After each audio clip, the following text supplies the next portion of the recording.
Hello students, बच्चों miscellaneous में से ही देखते हैं अगला प्रॉब्लम एग्जाम्पल नंबर 66 और ये है a rectangular park is to be designed whose breadth is 3 metre less than its length. Its area is to be 4 square metre more than the area of park that has already been made in the shape of an isosceles triangle with its base as the breadth of the rectangular park and of altitude 12 metre. Find its length and breadth. तो यहाँ पर बच्चों देखिए हमने model diagram बनाया हुआ है. ये रेक्टेंगल, इसकी ब्रेड्थ से क्या है, लेंथ से 3 मीटर कम है.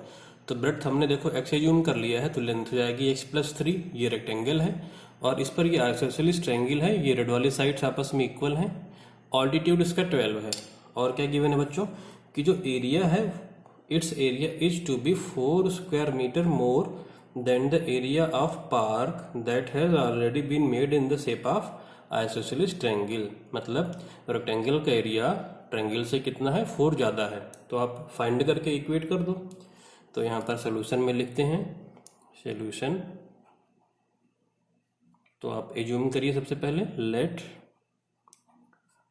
The breadth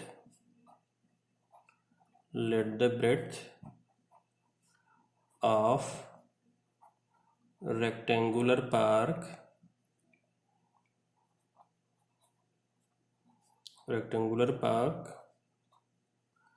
is x metre and length is x+3 meter. अब according to question, area of a rectangle that is की x into x+3 minus area of triangle half into base into height equal to कितना है, 4 है. Equate कर दिया. Area of rectangle minus area of triangle equal to 4, half base into height. तो ये हो जाएगा x² + 3x - 6x equal to 4. सबको एक तरफ ले लें तो आ जाएगा ये x² - 3x - 4 इक्वल टू 0. 4 के ऐसे फैक्टर जिनका डिफरेंस कितना हो, 3, तो 4 1 जा 4. तो अगले पेज पर अब देखते हैं.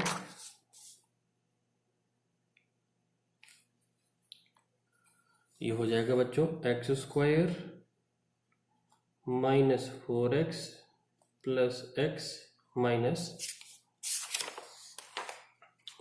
4 इक्वल टू 0. x को ले लिया कॉमन तो x - 4, यहाँ से 1 को लिया कॉमन तो x - 4 equal to 0. x - 4 into x+1 equal to 0. x equal to 4 और x इक्वल टू -1. तो जैसा कि पता ही है कि ये तो हो जाएगा रिजेक्ट, ये सेलेक्ट. क्यों? लेंथ कभी नेगेटिव हो नहीं सकती.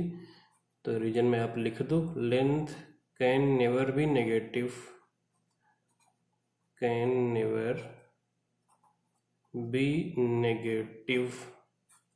फाइंड आउट क्या करना था, लेंथ एंड ब्रेड्थ दोनों फाइंड आउट करना था ना. तो लेंथ कितना हो जाएगा, x+3 7 मीटर और ब्रेड्थ हो जाएगा x दैट इज की कितना है, 4 मीटर. ये है आंसर. अब अगला एग्जाम्पल बच्चों, एग्जाम्पल 67.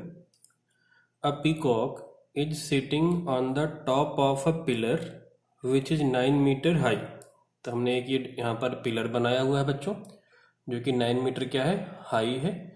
और ऊपर मैंने P लिखा है, मतलब यहाँ पर पीकॉक है. और पिलर के नीचे यहाँ पर होल है, उसको हमने W से रिप्रेजेंट कर दिया है. ठीक है, W से रिप्रेजेंट किया है होल. और which is 9 metre high from a point 27 metre away from the bottom. इस बॉटम से 27 metre away bottom of the pillar a snake is coming to its hole. यहाँ से एक स्नेक होल की तरफ आ रहा है 27 मीटर अवे. यहाँ पर एक सांप है वो इस होल की तरफ आ रहा है. Seeing the snake, the peacock pounces on it. If their speeds are equal, at what distance from the hole is the snake caught? तो कुल मिला के सीन ये है कि ये पिलर है, 9 मीटर हाई पिलर है, पी पॉइंट पर एक पिकॉक है, बॉटम पर एक होल है, 27 मीटर अवे एक स्नैक है। स्नैक इस होल के अंदर जाना चाहता है, तो जिस वक्त ये स्नैक इस तरफ मूव करता है ठीक उसी वक्त ये पिकॉक इसके ऊपर पाउंस करता है और सी पॉइंट पर ये कैच कर लिया जाता है, पकड़ लिया जाता है। बताना है कि होल से कितने अवे ये पकड़ लिया जाएगा। तो हमने एज्यूम कर लिया कि x metre away from the hole snake को ये पिकॉक पकड़ लेगा। तो आप देखो बच्चों, दोनों की स्पीड है इक्वल, तो स्नैक और पिकॉक जिस वक्त स्नैक इधर मूव करता है ठीक उसी वक्त ये पिकॉक इसकी तरफ आता है। तो जितना डिस्टेंस स्नैक मूव करेगा उतना ही डिस्टेंस पिकॉक मूव करेगा। क्यों? क्योंकि एक ही वक्त जिस वक्त ये होल की तरफ चलता है ठीक उसी वक्त ये इसकी तरफ आता है। तो इनका जिस वक्त ये मूव करते हैं वो पॉइंट सेम है, एक ही समय पर ना दोनों एक साथ में मूव करते हैं, और जब पकड़ लिया जाएगा तो वो भी टाइम सेम है। तो दोनों को चलने के लिए ना सेम टाइम मिला, एक ही टाइम पे मूव किया और एक ही टाइम पे पकड़ लिया गया। दैट मीन्स कि ये जो स्नैक की डिस्टेंस है और जो पिकॉक की डिस्टेंस ये दोनों सेम होगी। इन दोनों को हम अब इक्वेट कर देंगे। तो अब लिखते हैं यहाँ पर हम, तो पहले जरा एज्यूम कर लेते हैं, let the snake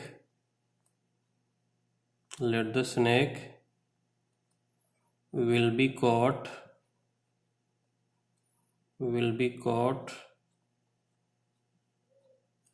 at x meter away from the hole,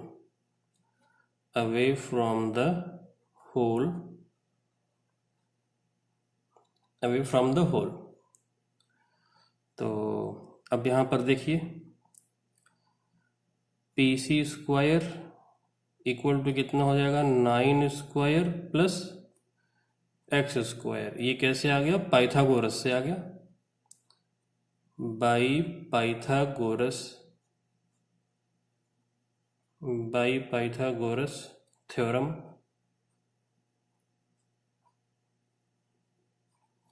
अच्छा, इसी में हम आगे लिखते हैं, बट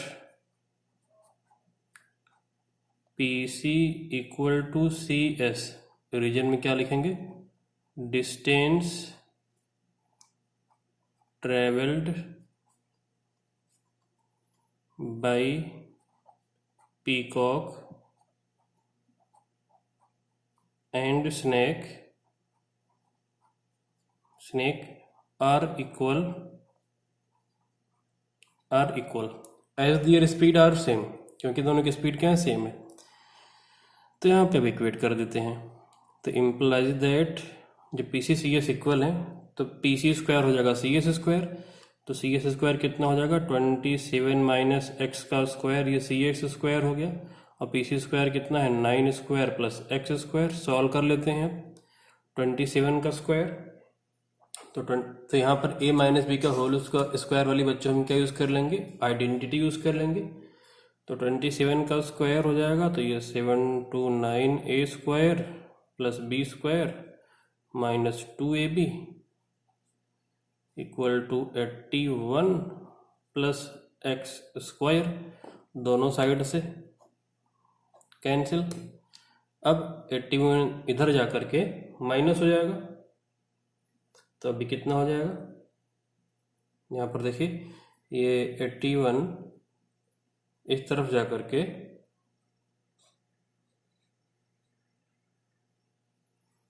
इस तरफ जाके 81 माइनस हो जाएगा, तो 729 माइनस 81 कितना आ जाएगा बच्चों, 648। 54x को राइट पे कर दिया तो प्लस का 54x। अच्छा, अब x कितना आ जाएगा, 648 डिवाइड बाई 54, x कितना आ जाएगा, 12। तो इसका मतलब स्नेक कितनी दूर के बाद पकड़ लिया जाएगा from the hole, 12 metre away. तो यहाँ पे एक लास्ट में आंसर लिख दो, स्नेक विल बी कॉट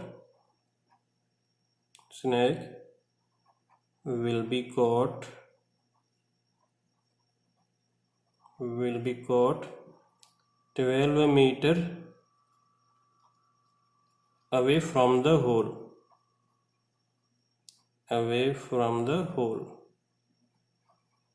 ये आंसर है बच्चों final. Now the next example. Example 68. In a class test, the sum of the marks obtained by P in maths and science is 28. Had he got 3 marks more in maths and 4 marks less in science, the product of his marks would have been 180. Find his marks in 2 subjects. तो start करते हैं बच्चों. Let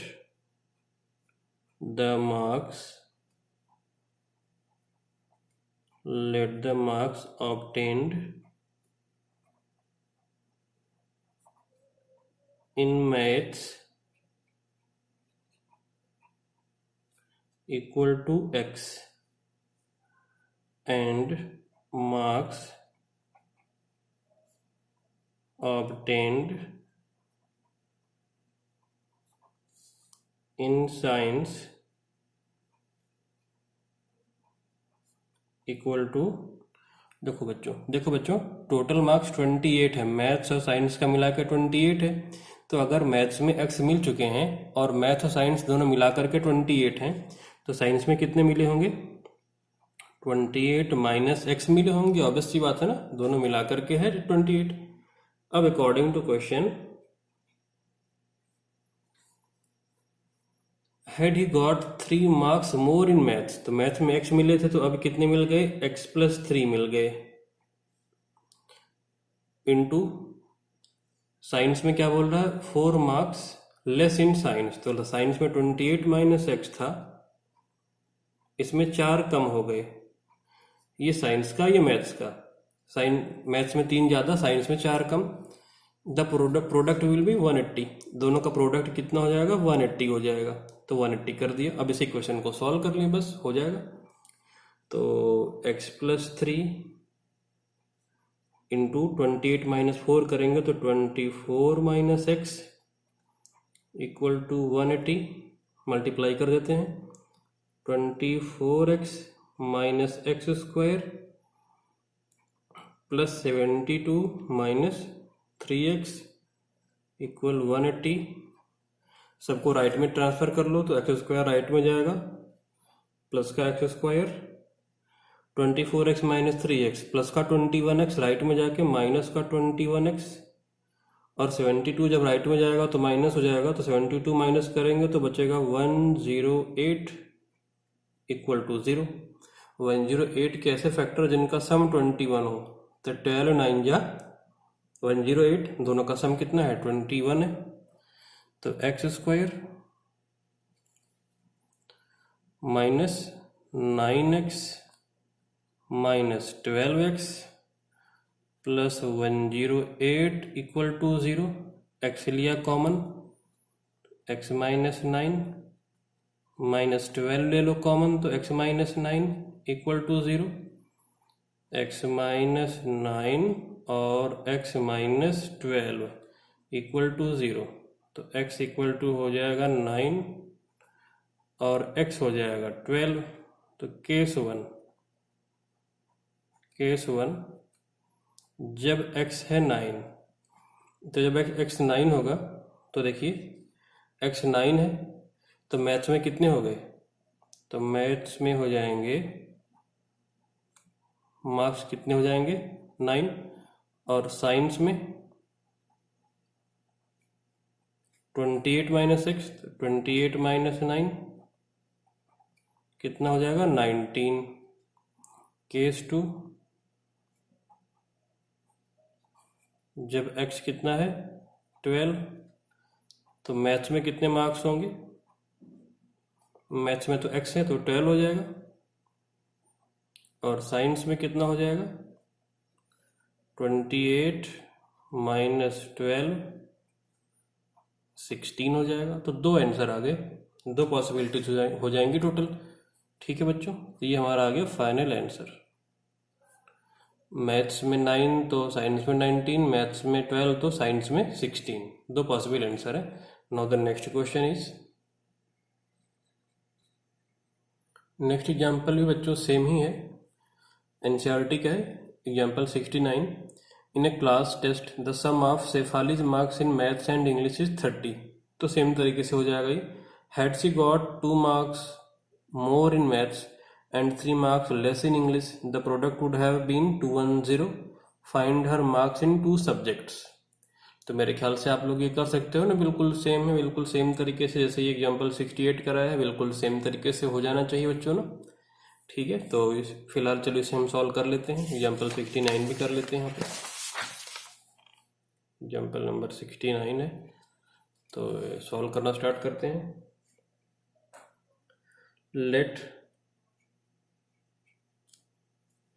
let Shefali's marks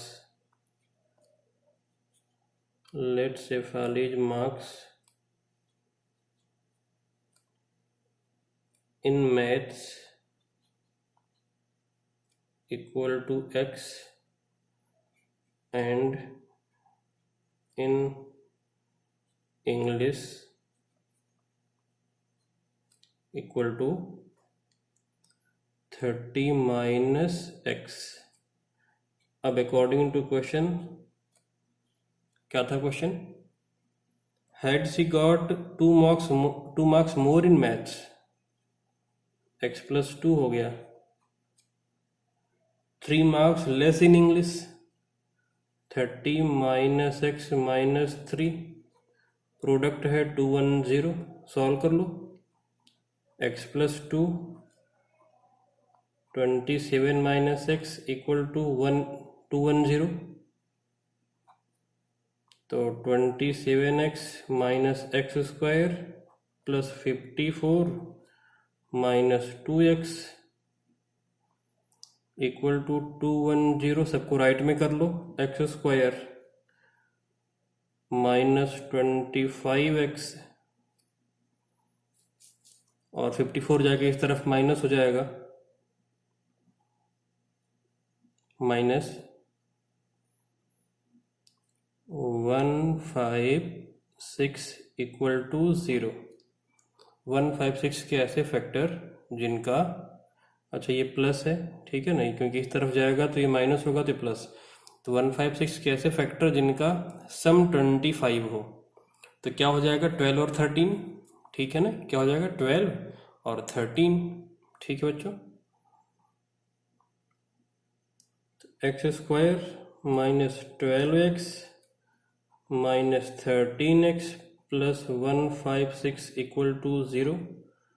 x लिया common तो x minus 12 minus 13 common तो x minus 12 equal to 0। x minus 12 x minus 13, x equal to आ जाएगा 12, x equal to आ जाएगा 13। तो यहाँ पर भी 2 possibilities. Case 1, if x equal to 12, तो मैथ्स में कितने मार्क्स हो जाएंगे? 12, और इंग्लिश में 30 माइनस 12, तो हो गए 18। Second case,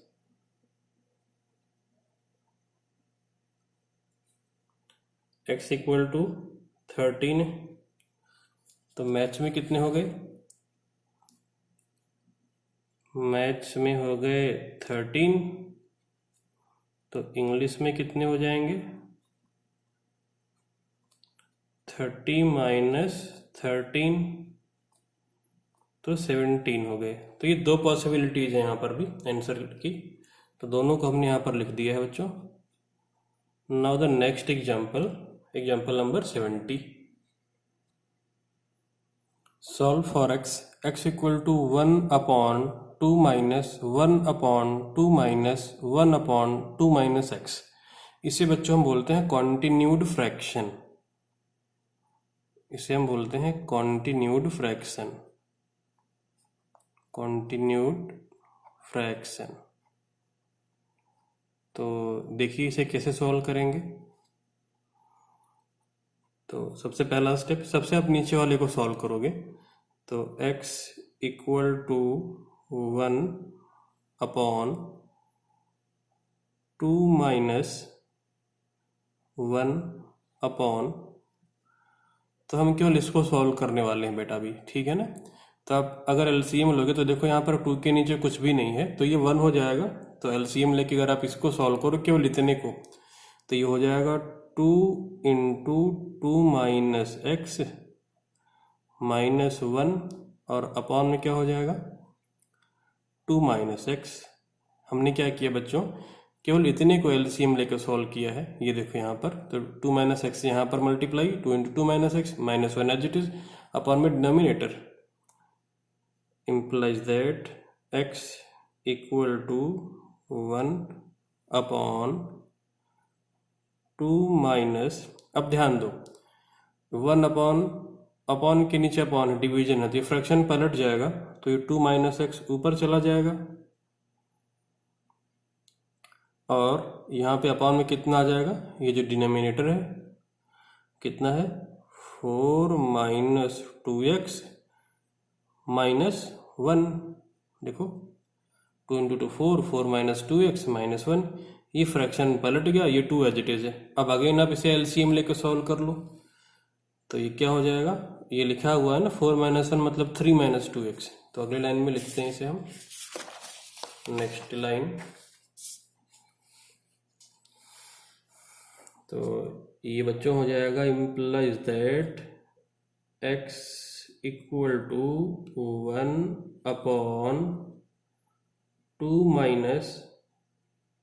minus X upon 3 minus 2x implies that x equal to 1 upon LCM ले ले दो 2 इंटू 3 माइनस 2x, इन दोनों का एलसीएम लेकर सॉल्व कर रहे हैं, 2 के नीचे 1 एज्यूम कर लिया है माइनस। अब यहाँ पे आप टर्म ब्रैकेट यूज करोगे, जब किसी टर्म के पहले माइनस हो तो आप जरूर ब्रैकेट यूज करोगे, अपॉन 3 माइनस 2x, ये मेन वाला अपॉन है। तो अगेन आपको पता है फ्रैक्शन पलट जाएगा, ये 3 माइनस 2x ऊपर चला जाएगा, 3 minus 2x upon 6 minus 4x minus 2 plus x equal to 3 minus 2x upon minus 4x plus x minus 3x, 6 minus 2 plus का 4 क्रॉस मल्टीप्लाई कर लें, implies that minus 3x square plus 4x equal to 3 minus 2x। सबको right में कर लो तो क्या हो जाएगा 3x square minus 6x plus 3 equal to 0। ये कैसे आ गया, ये राइट में कैसा आ रहा है ना, तो ये प्लस का 4x माइनस का 4x जाएगा तो माइनस का 6x। पूरी इक्वेशन को आप 3 से कर दो डिवाइड, तो x square minus 2x plus 1 equal to 0। तो ध्यान से देखिए ये x माइनस 1 का होल स्क्वायर लिखा हुआ है, तो ये हो जाएगा बच्चों हमारा x माइनस 1 का होल स्क्वायर इक्वल टू 0। इसका मतलब x की वैल्यू कितनी आ गई 1 और 1, x की दोनों वैल्यूज कितनी आ जाएंगी 1 ही आ जाएगी, ठीक है। तो ये है हमारा example number 70।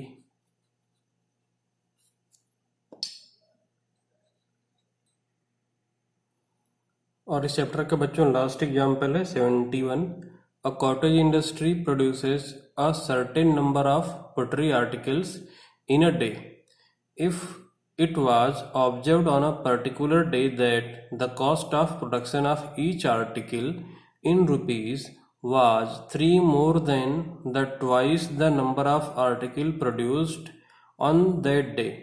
If the total cost of production on that day was rupees 90, find the number of articles produced and the cost of each article। तो ये बच्चों NCERT 4.3 के क्वेश्चन नंबर 6 है, आप वहाँ से भी देख सकते हो। तो इसमें ओवरऑल आप पढ़िए, देखिए क्या लिखा हुआ है कि किसी कंपनी में एक दिन जितने आर्टिकल बनते हैं, मान लो किसी कंपनी में एक दिन 10 आर्टिकल बने, फॉर एग्जांपल 10 आर्टिकल बने, तो एक आर्टिकल की कॉस्ट कितनी है 3 more than twice the number of articles. ठीक है, नंबर ऑफ आर्टिकल्स जितने बनते हैं ना उसके ट्वाइस से 3 ज्यादा ये एक आर्टिकल की कॉस्ट है। मान लो जैसे हमारी कंपनी में डेली 10 आर्टिकल बनते हैं तो एक आर्टिकल की कॉस्ट कितनी होगी 10 के ट्वाइस से 3 ज़्यादा, दैट मीन्स 20 प्लस 3, 10 इंटू 2 करेंगे 20 और प्लस 3, ठीक है। तो एक आर्टिकल की कॉस्ट आ जाएगी, तो एक आर्टिकल की कॉस्ट मिल गई, नंबर ऑफ आर्टिकल मिल गए, तो उनकी टोटल कॉस्ट भी आ जाएगी। कैसे आ जाएगी? Number of article into cost करके एक आर्टिकल का, ठीक है। तो आगे सॉल्व करते हैं, देखिए कैसे करेंगे इसे हम। तो सबसे पहले लिखते हैं let the number of article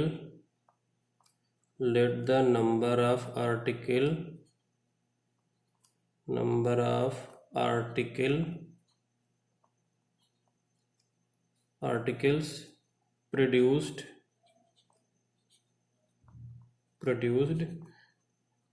in a day equal to x। हमने एज्यूम कर लिया है कि एक दिन में x आर्टिकल बनते हैं, तो कॉस्ट ऑफ वन आर्टिकल कितना हो जाएगा? कॉस्ट ऑफ वन आर्टिकल कितना हो जाएगा? जितना डेली प्रोडक्शन होता है ना उसके ट्वाइस से 3 ज़्यादा, तो 2x प्लस 3, ये एक आर्टिकल की कॉस्ट हो गई। अब टोटल कॉस्ट कितनी हो जाएगी? टोटल कॉस्ट कैसे मिलेगा?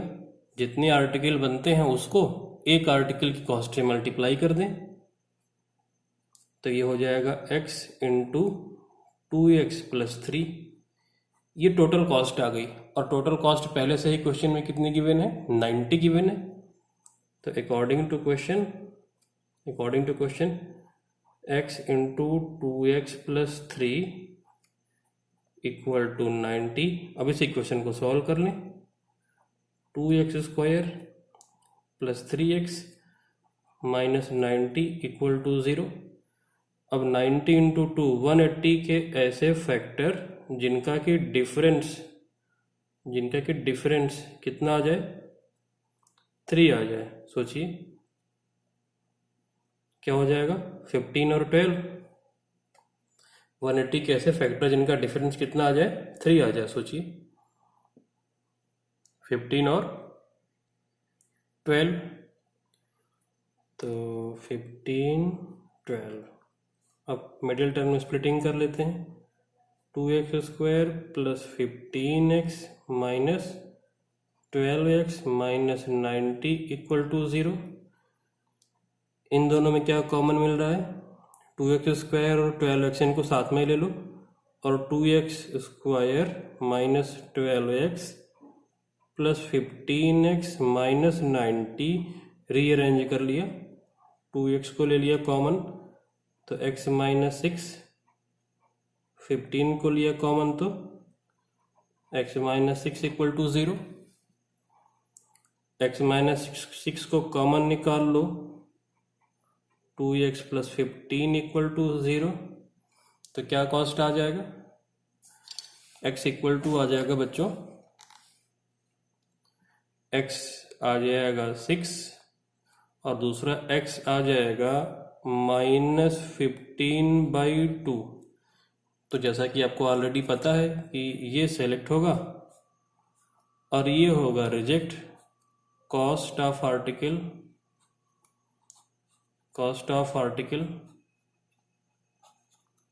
कैन नॉट बी नेगेटिव,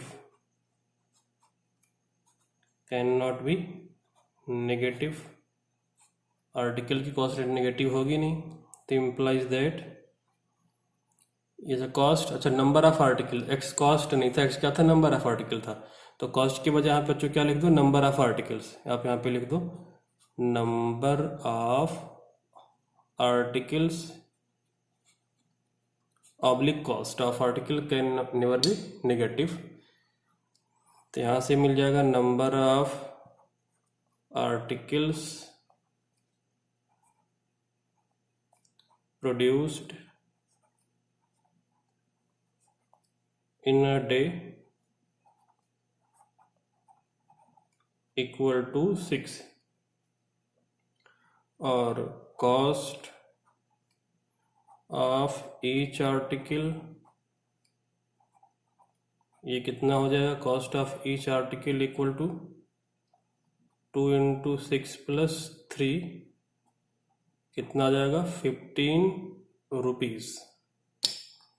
तो ये है बच्चे हमारा फाइनल आंसर। तो इस तरीके से अब ये चैप्टर यहाँ पर बच्चों कंप्लीट हो जाता है।